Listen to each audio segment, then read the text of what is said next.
हिंदुस्तान में ये अकीदा सदियों से चला आ रहा है कि ईश्वर बाद इंसानों की शक्ल में ज़हूर लेता है। उसी अकीदे के मुताबिक श्री रामचंद्र, श्री कृष्ण और महात्मा बुद्ध को ईश्वर के अवतार समझा जाता है। हिंदुस्तान में मजहबी पेशवाओं को ईश्वर के अवतार समझकर उनकी मूर्तियों को भगवान के रूप में पूजा भी गया। दुनिया भर में सबसे ज्यादा मूर्तियां महात्मा बुद्ध की बनाई गईं और श्री रामचंद्र और श्री कृष्ण से ज्यादा उनकी प्रस्तुत की गई, क्योंकि बुद्ध धर्म हिंदुस्तान से निकलकर पूरे मशरिक़ बैद में फैल गया था। महात्मा बुद्ध देवताओं के कायल न थे, खुदा को एक मानते और निजात आखिरवी पर यकीन रखते थे। उन्होंने अपने मानने वालों को वसीयत की थी कि मरने के बाद उनके राख की पूजा ना की जाए, मगर यह हकीकत बड़ी दिलचस्प है कि दुनिया में सबसे ज्यादा पूजा उन्हीं की होती है। इसके साथ ही मैंने टार्च बंद कर दी। कोठरी में फिर घना घोर अंधेरा छा गया और उस अंधेरे में जल पिन्ना आहिस्ता से मेरे करीब खिसक आई। तुमने कहा था कि मुझे वह सुरंग दिखाओ जो फरार के लिए खोदी है। उसे देखने के लिए तुम्हें इस कोठरी के बैतुल खला में चलना होगा, मगर बैतुल खला में दाखिल होने का दरवाज़ा बहुत छोटा और तंग है। दरवाज़ा कहाँ, उसे एक मौका समझो और तुम्हें घुटनों के बल गुजरना पड़ेगा। जिस मौके से तुम गुजर सकते हो मैं भी गुजर जाऊंगी। मैं काया से मुखातिब हुआ। काया मूसा, पहरेदार रात का भोजन लेकर आने वाला होगा, तुम ज़रा बाहर ध्यान रखो, मैं जल पिना को सुरंग दिखा लाऊं। मैंने टार्च फिर रोशन कर ली और उसे अपने पीछे आने का इशारा करके घुटनों के बल बैतुल खला की तरफ बढ़ा। जल पिना भी हाथों और घुटनों पर चलती मेरे पीछे पीछे उस डरबे में दाखिल हुई और जब उसने खड़े होकर 20-21 फुट गहरी सुरंग देखी जिससे एक आदमी बखूबी नीचे उतर सकता था, तो दंग रह गई, क्योंकि मजबूत पत्थर काट काट कर नीचे खाई में गिराना कड़ी मेहनत और बड़े सब्र का काम था। उसे असल हैरत व कमांद कुदाल और बसूला देकर हुई और दम खुद से होकर पूछने लगी, ये सामान कहाँ से आया? भगवान ने भेजा है, मैं समझी नहीं। भगवान ने ये सामान किसी के जरिए भिजवाया होगा। इस खानका में भगवान का वो भगत कौन है? जल पिना। कुछ सवाल ऐसे होते हैं जिनका जवाब आदमी देना भी चाहे तो नहीं दे सकता। तुमने जिस भगत का पूछा है अब वो दुनिया में नहीं रहता। उसकी आंखों में हैरत बिजली की तरह कूदने लगी। तुम हैरान क्यों होती हो? इस दुनिया और उस दुनिया में जिसे हम देख नहीं सकते, सिर्फ एक पर्दा हायल है जो हमारे जहन पर पड़ा रहता है, और जब किसी सपने और कशफ में आदमी की रूह उसके जिस्म से अलग हो जाती है, वो पर्दा दरमियान से उठ जाता है और आदमी उन्हें अनहोनी बातें सुनता, उन्होंने वाक़या देखता है। तो यहाँ भी एक ऐसा ही वाक़या गुजरा है, मगर हम ये चंद कीमती घड़ियाँ ऐसी बातों में क्यों ज़ाया करें जिन्हें मेरा अपना जहन अभी तक नहीं समझ सका। वो तस्वीरें हैरत बनी खड़ी रही। मैंने टार्च बुझाई और उसे बाहों से पकड़कर सीने से लगा लिया। वो भी इसरार और हैरत के गिलाफों से निकलकर हकीकत की दुनिया में आ गई और अपनी बाहें मेरे गले में परो दी। हम आगोशी और प्यार का वो लम्हा ज़्यादा तवील नहीं था, मगर बतन ज़मीन में उतरे हुए थे। उस डरबे के अंदर मिलाप का वो लम्हा आज भी मेरे जीवन का अनमोल सरमाया है। स्वरूप साव जी ने जल पिना को सावगारी से इसलिए निकाल दिया था कि वह मुझसे ना मिल सके, और पुरोहित गंजाल ने मुझे इस काल कोठरी में इसलिए धकेल दिया था कि मेरे हाथ उसकी जुल्फों तक ना पहुंच सकें और हमारे दरमियान एक गहरा तहखाना और लोहे की सलाखें दीवार बनी रहें। मगर कुदरत के अनदेखे हाथ उसे एक बार फिर मेरी बाहों में ले आए थे और ये मिलाप तकदीर का फैसला था। हम दोबारा कोठरी में आकर बैठे ही थे और अभी टार्च अपने ओवरकोट की जेब में संभाल ली थी कि बैरूनी करवार खुलने की आवाज़ सुनाई दी और फौरन ही मशल की रोशनी कोठरी में दर आई। पहरेदार रात का भोजन ले आया था। आज पीच की कड़ी के बदले भात के साथ मसूर की दाल आई थी और उस कोठरी में ये मनोसलवा पहली बार उतरा था। पहरेदार ने खाली बर्तन संभाले और कहा, सरदार ने बोला है फैसला कल तक होना चाहिए। जाकर बोल दो सरदार चिंता ना करे, जिस बात का फैसला 5 बरसों में नहीं हुआ कल हो जाएगा। उसने बैरूनी कोठरी के पट बंद किए, ताला लगाया और चला गया। हम फिर अंधेरे में थे। उसी अंधेरे में भोजन किया और फरार के बारे में सोचने लगे। मामूल के मुताबिक हमें 12 बजे बकिया खुदाई शुरू करना थी, मगर बेटी का साथ हो जाने से काया कुछ ज़्यादा ही बेचैन हो रहा था। कहने लगा, आज हम 10 बजे काम शुरू कर देंगे ताकि भागने और बस्ती से दूर निकल जाने के लिए ज़्यादा समय मिल जाए। नहीं काया मूसा, मैंने उसकी तजवीज़ मुस्तरद कर दी। आज की रात तो हमें ज़्यादा एहतियात और होशियारी से काम लेना होगा। अगर ज़रा सी भी भूल हो गई तो पकड़े जाएंगे और जानते हो अंजाम क्या होगा। मुझे या काया को इस अंजाम के बारे में कुछ कहने की ज़रूरत ना थी। मेरी बात सुनकर वो चुप हो गया और फिर नहीं बोला। गार्डमैन समझ गया था कि यही रात हमारी ज़िंदगी और मौत के दरमियान हायल है।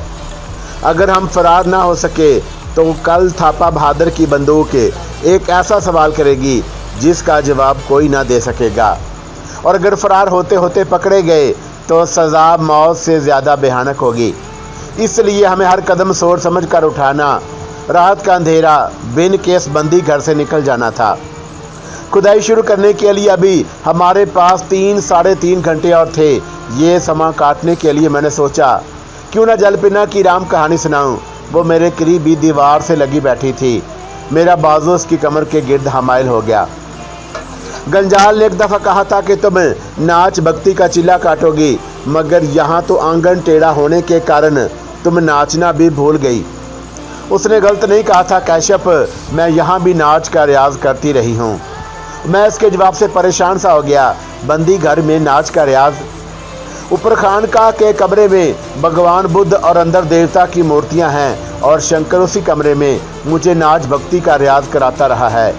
जलपिना बताने लगी, खानकाह में एक बूढ़ा पुजारी पटामा भी कभी कभी मेरा नाच देखने आता था। एक दिन उसने ये कहकर मुझे भोंचका सा कर दिया कि मैं पिछले जन्म में भी नर्तकी थी। वो बुद्धत्वा मित्रिया और बुद्धत्वा अल्तवादू कस्तूरा का नाम लेकर पूजा करता और हमेशा 3 कपड़े पहनता है, धोती, कुर्ता, चादर और सर मुंडवा कर रखता है। मैं ये बातें सुनकर हैरान ज़्यादा रह गया और मेरी दिलचस्पी बढ़ गई। फिर वो हनायान फिरके का बुद्ध होगा। ये लोग हिंदुओं की तरह देवताओं और पुनर्जन्म को भी मानते और समझते हैं कि आत्मा कई चोले और कई शरीर बदलती है। सिर्फ निर्वाण के बाद ही मुकम्मल मौत है और आदमी मुक्ति घर में पहुंचकर आवागौन से निजात हासिल करता है। मुझे बुद्धों के अकीदों और विचारों के बारे में इल्म नहीं, मगर मैंने पटामा पुजारी को पुरोहित गंजाल के पैरों पर सर रखकर प्रणाम करते ज़रूर देखा है। मैं चौंक उठा। इसका मतलब ये था कि पुरोहित गंजाल भी भनायान फ़िरके से संबंध रखता है। मेरी आप बीती पढ़ने वालों को शायद बुद्ध फ़िरकों और उनकी स्त्री काया से कोई दिलचस्पी ना हो, फिर भी मैं अपनी आप बीती के हवाले से ये बता देना ज़रूरी समझता हूँ कि जिस तरह इल्म या बुद्धि यानी स्त्री काया के 3 रूप या 3 दर्जे हैं, धर्म काया, निर्वाण काया और समजोग काया, इसी तरह बुद्धों के बड़े फ़िरके भी 2 हैं। पहला हनयान, जिसे छोटी गाड़ी कहा जाता है। दूसरा महायान, जिसे महाराजा कंचक के दौर में जब बुद्धों की 4थी काउंसिल मुनअक्कद हुई थी, बड़ी गाड़ी का नाम दिया गया। बाकी सब शाखें इन्हीं फ़िरकों से निकली हैं। हनायान बुद्ध कदामत परस्त हैं। उस फ़िरके को लंका, बर्मा, श्याम और हिंद चीनी में मकबूलियत रही, जबकि महायान असला याफ्ता फ़िरका कहलाता है और उसके मानने वाले नेपाल, पूर्वी बंगाल, असम, तिब्बत, चीन, मंचूरिया, कोरिया, जापान और फिलिपाइन तक फैले हुए हैं। बुद्धों का सबसे बड़ा फ़िरका महायान है, जिसका चीन में ताओ मत और कन्फ्यूशियस अज़म से इश्तराक हुआ, और जापान में ये फ़िरका एक तरफ शंटू मत से मुतासर हुआ और दूसरी जानब उससे एक नए फ़िरके ज़ेन बुद्धि ने जन्म लिया।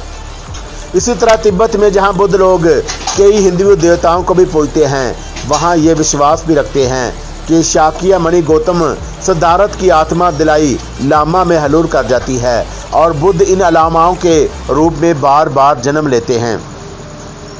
हिंदू ब्राह्मण और मगरब के कई मुसन्नफ़ बुद्ध को ये दोष भी देते हैं कि उनके यहाँ भगवान, ईश्वर और खुदा का कोई तस्वर नहीं, और बुद्ध धर्म में ईश्वर का ख्याल महाराजा अशोक आजम के ओहद में 273 ता 233 काफ मीन में उस समय पैदा किया गया जब तीसरी बुद्ध कौंसिल बुलाई गई और महायान फिरके ने ईश्वर, आखिरत, परलोक, नरक और सजा जजा के अकीदों का इजाफा कर दिया। मगर ये इल्ज़ाम गलत है क्योंकि बुद्ध अपने जीवन में ही इन सारी बातों पर विश्वास रखते और संघ के साधवों बख्शवों को उनके ब्राह्मणों के देवी देवताओं की बजाय उदियत मत वहदत इलाही का यकीन दिलाते और ईश्वर को मीवा द्वितीयम वहदाहु ला शरीक मानते थे। वो ईश्वर के सच्चे भगत, अवतार और मलहम थे जिनको खुदा का ज्ञान होता था। जब भी ब्राह्मण उनसे क्रोध रखते और उनके बारे में झूठी बातें फैलाते रहते थे। मेरे पढ़ने वाले कहीं ये ना समझ लें कि मैं चौंका पूर्वी बंगाल का रहने वाला हूँ जहाँ मुसलमानों की अक्सरियत है, इसलिए इस्लामी अकीदों से मुतासर होकर खुदा, वहदनियत, आखरत, जन्नत, दोज़ख और जज़ा व सज़ा की बातें करता हूँ। बल्कि महायान फ़िरके की बहुत बड़ी तादाद ये बातें किसी न किसी रंग में 2500 साल से मानती चली आ रही है। कदीम बुद्ध ग्रंथों और शास्त्रों में ये सब बातें लिखी हैं। जो लोग उन बातों से लगाव रखते हैं उनकी दिलचस्पी के लिए अर्ज करता चलूँ कि बुद्ध के शागिर्दों में से कीसाप, उपाली और आनंद बख्शु ने तथागत के उपदेशों को बयान किया जो संघ में दोहराए जाते रहे और जिन्हें 242 कबल मसीह अशोक आजम के हुक्म पर लिखा गया।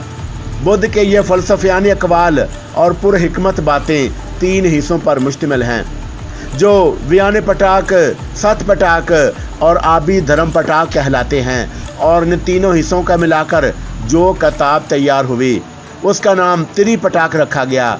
बाद में धम्मपदास के नाम से भी बुद्ध की तालीमात कलमबंद की गईं। मगर ये किताब असल में 7 पटाक ही का खुलासा है।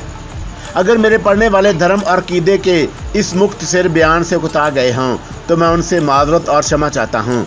मगर इन बातों का जिक्र इसलिए ज़रूरी था कि जाल पिन्ना ने खानका के बूढ़े पुजारी पटामा और उसके बुद्धस्तवा अकीदे और अंदर देवता और पुनर्जन्म की बात छेड़कर मुझे चौंका दिया था। ये बातें चौंका हनयान फ़िरके के बुद्ध ही मानते और महायान बुद्धों से उलझते और उनसे भी बैर भी रखते हैं। इसलिए मैं सोचने लगा था कि अगर पटामा पुजारी और पुरोहित हनयान बुद्ध हैं तो ज़रूर साओ ख़ानदान का धर्म भी यही होगा। जब इस रूप जिन्हें साओ ख़ानदान के मंदिर में गंजाल के सामने मुझसे इस बात पर तकरार की थी कि शाक्यमुनि बुद्ध पर ब्रह्मा अंदर और कई देवताओं को मानते थे और अब अंदर देवता की तरह सुंदर कवारियों का नाच देखकर खुश होते हैं, इसलिए भगवान की नर्तकी के लिए कंवारपन की शर्त रखी गई। मैं पहले भी बता चुका हूँ कि बाद बुद्ध अकीदों का मेरी कहानी से गहरा नाता है, इसलिए पटामा पुजारी का अकीदा जान लेने के बाद ज़रूरी हो गया था कि तथागत बुद्ध के बारे में हनयान और महायान फ़िरकों के धर्मों का फ़र्क बयान करता चलूँ ताकि पढ़ने वाले मेरी इस अजीब और पुरअसरार सरगुज़श्त के ताने बाने आसानी के साथ समझ सकें। इस वजाहत के बाद मैं फिर कहानी के असरार की तरफ लौटता और ज़मीन के तरीक पेट में उतरी हुई उस काल कोठरी में वापस आता हूँ जहाँ जल पिन्ना ने खानका में नाच भुक्ति की रियाज की बात सुनाकर मुझे हैरान कर दिया था। मेरे लिए ये इंकशाफ भी कुछ कम हैरत अंगेज ना था। पटामा पुजारी पुरोहित गंजाल के पैरों पर सर रखकर प्रणाम करता है। ये शोभा और इज्जत तो सिर्फ और सिर्फ महान पुरोहितों को दी जाती है जो गिनती के चंद एक ही होते हैं।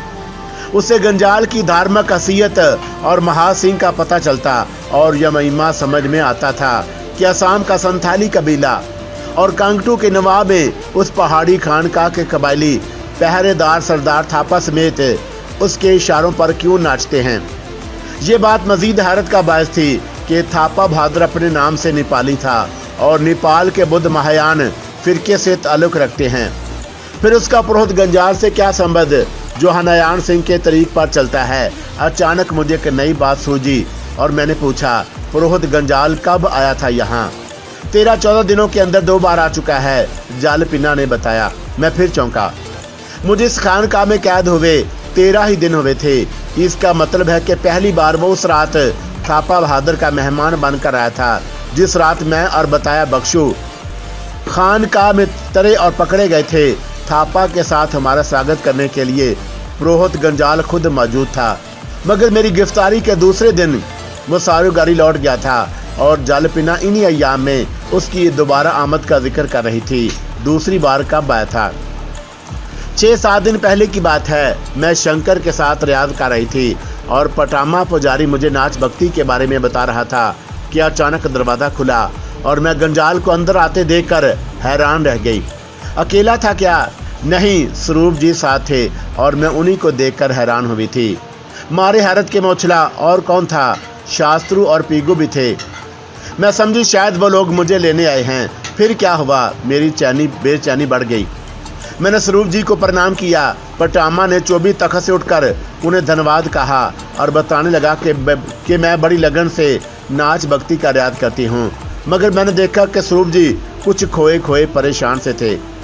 उन्होंने कुछ बताया था कि यहाँ क्यों आए हैं। सिर्फ ये बताया था कि एक ज़रूरी काम से आया हूँ, मगर लगता था कुछ खो गया है, कुछ ढूंढ रहे हैं। वो मेरे पास ज़्यादा देर नहीं ठहरे और परेशान से लहजे में कहने लगे, जालपिना, तुझे एक भूल का प्रायश्चित करने को यहाँ भेजा गया है।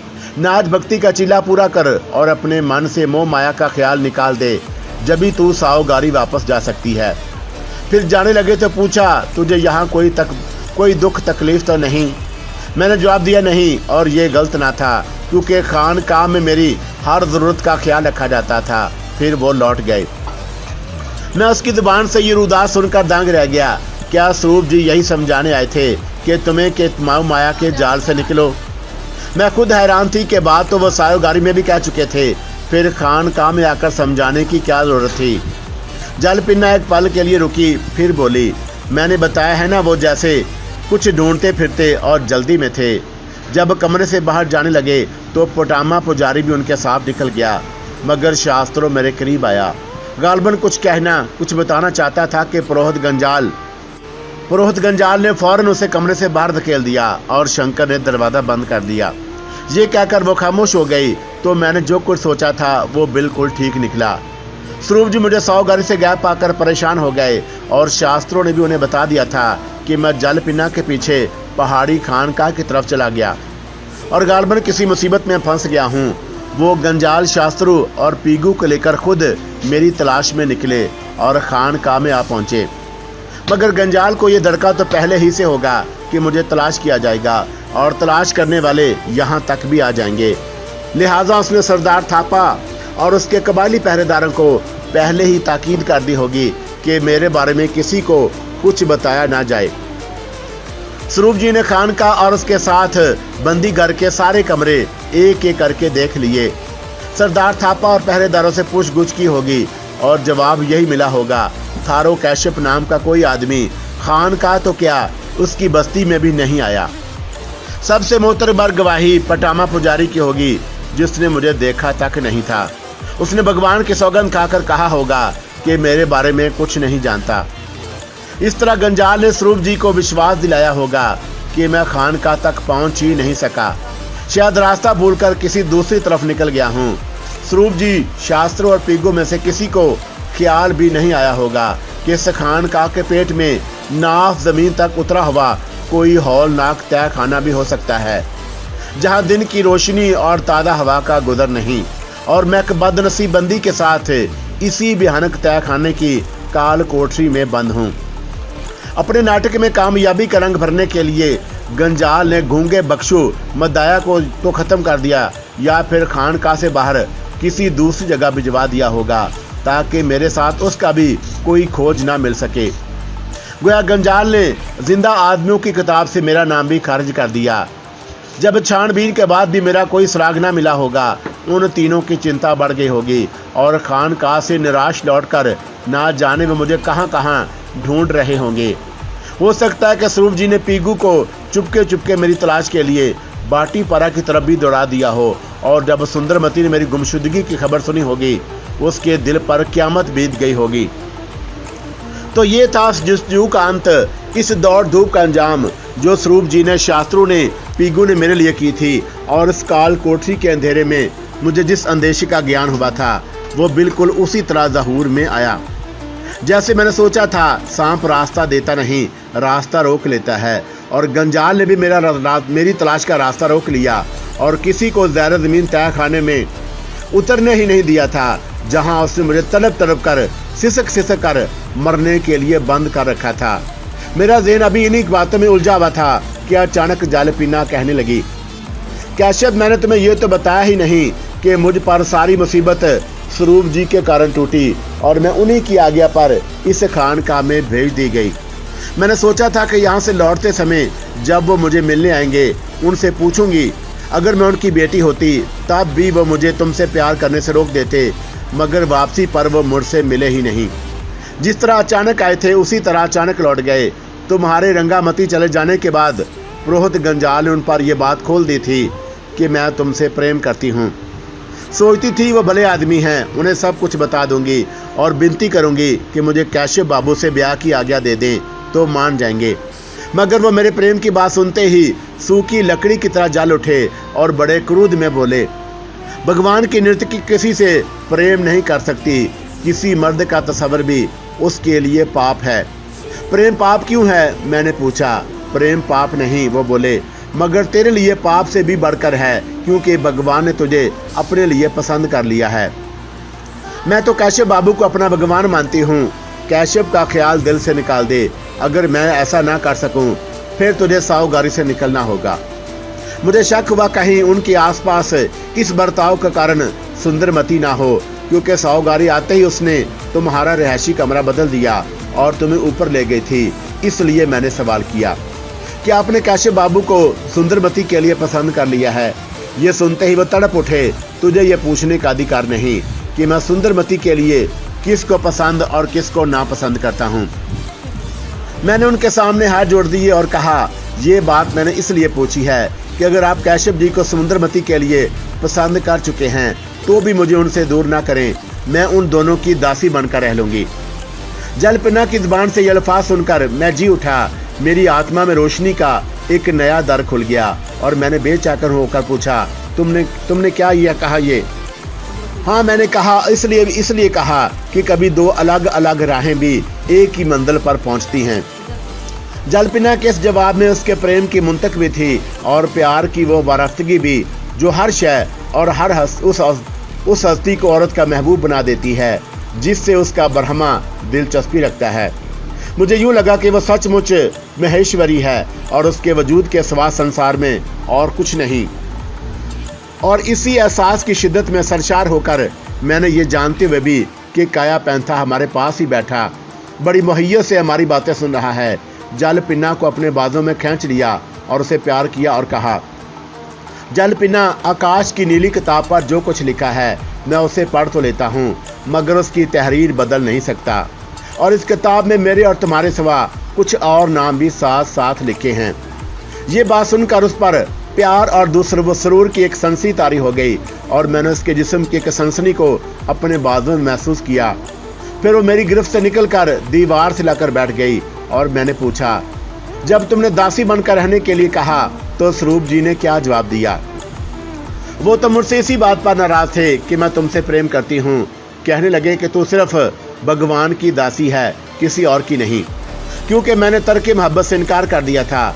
मैं सुनता रहा। जलपन्ना कहती रही, उसी रात पुरोहित गंजाल ने मुझे बताया कि तूने स्वरूप जी को नाराज करके अच्छा नहीं किया। प्रेम तुझे रास नहीं आएगा, क्योंकि तेरे भाग में चीरा बंद कवारी रहना लिखा है और तू किसी मर्द के बिस्तर पर नहीं जाएगी। मैंने हैरत से पूछा, आखिर मेरे भाग में ऐसा क्यों लिखा है? किसने लिखा है? भगवान ने। गंजाल कहने लगा, हर कुमारी और मेहरज़दा नर्तकी का जीवन एक बंद किताब की तरह होता है। वो बंद किताब सिर्फ भगवान ही खोलता है और तुझ पर भगवान ने अपनी मोहर लगाई है। मैं हैरान रह गई, क्योंकि तू एक ग्रहणज़दा कुमारी है और तेरी दाईं छाती के नीचे भगवान ने चांद ग्रहण का निशान दागा है। यही भगवान की वो मोहर है जो तुझ पर इसी समय लगाई गई जब तू अपनी माँ के गर्भ में थी। मैं इस इंकशाफ पर भौंचका सी रह गई। गंजाल ने बताया, जिस लड़की पर भगवान चांद ग्रहण का निशान लगाता है उसे अपने लिए चुन लेता है। वो सब सदा कुमारी रहती और उसका कुंवारापन भगवान की अमानत होता है। अगर वो किसी मर्द के बिस्तर पर जाए तो उससे जीवन छीन लिया जाता है। क्या तू रूपतारा का अंत नहीं जानती? वो भी गिरहन ज़्यादा नर्तकी थी। उसने साहूगारी के एक बख्शू से प्रेम किया और छुप छुप कर उसके मिलती थी, मगर जिस रात वो बख्शू से अलूदा हुई, दूसरे ही दिन भगवान ने उसे बसंत कर दिया। मैंने सुना था कि मुझसे पहले जो नर्तकी भगवान के मंदिर में नाचती थी, उसका नाम रूपतारा था और वो एक रात अचानक मुर्दा पाई गई। मगर अब ये सुनकर कांप उठी कि मेरी तरह वो भी गिरहन ज़्यादा थी और उसे किसी बख्शू से प्रेम करने की सजा दी गई। अनजाने में पूछ लिया कौन था वो बख्शू। उन 7 गूंगे बख्शियों में से एक जिन्हें तूने साहूगारी में देखा होगा, और मदाया है उसका नाम। मदाया बख्शू का नाम सुनकर मैं फरते हैरत से एकदम खड़ा हो गया और जलपिना से कहा, क्या तुमने ये नहीं पूछा गंजार से कि मदाया क्यों नहीं मरा? पूछा था, जलपिना बताने लगी, और गंजार ने जवाब दिया कि वह भगवान के कहर और क्रोध से डर गया और उसने प्रार्थना की, मुआफ़ी मांगी और पाप के प्रायश्चित में अपनी जुबान कटवा दी, वरना पहले वो गूंगा नहीं था। ये एक और हैरत अंगेज और सनसीखेज इंकशाफ हुआ था जिस पर मैं हैरत ज़दा रह गया, क्योंकि मदाया बख्शू मुझे बता चुका था कि उसने अपनी जुबान इसलिए कटवाई थी कि उसके हाथ से बर्मी जिम्मेदार काया पैंथा का खून हो गया था और उसी पाप का प्रायश्चित करने के लिए उसे जुबान का बलिदान देना पड़ा। गंजार ने मुझे बताया था कि मदाया अपने आप को काया पैंथा का कातिल समझता है, मगर उसने जुबान किस पाप के प्रायश्चित में कटवाई? खैर, मदाया बख्शू ने कोई पाप किया था या नहीं, मगर मैं तुम्हें यह ज़रूर बताना चाहता हूँ कि जब गंजार ने तुम्हें साहूगारी से निकालने और उस खानका में भेजने का फैसला किया तो गूंगा मदाया ही ने उसे रोका था, जिस पर गंजार उसका भी दुश्मन बन गया और मदाया बख्शू ने साहूगारी को छोड़ दिया। जब मैं साहूगारी लौटा, उसी ने छुपकर मुझे अनाथ बिंडू की समाधि पर मुलाकात की और उस पहाड़ी खानका का पता बताया था जहां तुम कैद कर दी गई। फिर वही मुझे साथ लेकर यहां आया, क्योंकि वह तुम्हें गंजाल की कैद से छुड़ाना चाहता था, मगर बेचारा मेरे साथ ही पकड़ा गया और मैं नहीं जानता कि वह मार दिया गया या मेरी तरह किसी काल कोठरी में कैद है। जलपिना के लिए ये एक नई कहानी थी, मगर मैंने ये बताना मुनासिब न समझा कि मदाया बख्शू ही 5 वर्ष पहले काया पैंथा को दरिया चंद बन के एक झोंपड़े से उठा लाया था। उस वक़्त जो कुछ हुआ उसमें मदाया की मर्जी का दखल न था।